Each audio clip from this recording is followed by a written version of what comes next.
Ég heiti Guðrún Ragnars og deildarstjóri í Rjóðrinu. Rjóðrið deild innan Barnaspítalans sem með innlagnir fyrir langveik börn sem öll koma heiman frá sér og eru frá 0 til 18 ára.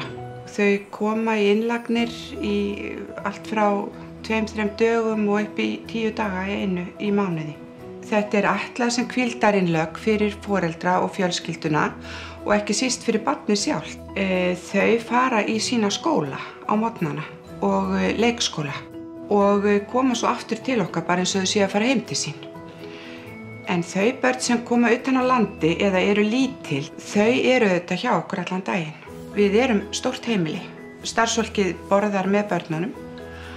Þannig að þetta svona heimilislegu bragur, fallegt heimili og þar sem öllum á að líða vel. Þetta bara eftir þörfum hvers og eins og það engin dagur eins.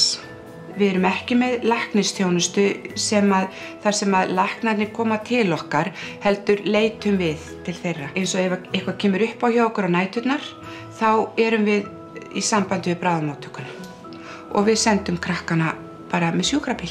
Ef foreldrarnir eru ekki komnir á staðinn, þá förum við upp á spítala með barninu. En aðalatriðið að byggja upp traust og öryggi gagnvart okkur og til foreldrana. Það skilur enginn barnið sitt eftir í ókunnum höndum.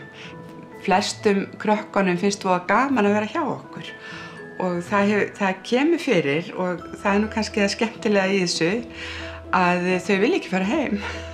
Þeir sem hafa einu sinni unnið hjá okkur, þeir tengjast okkur eiginlega fyrir lífstíð. Það þarf ekki að segja neitt meira.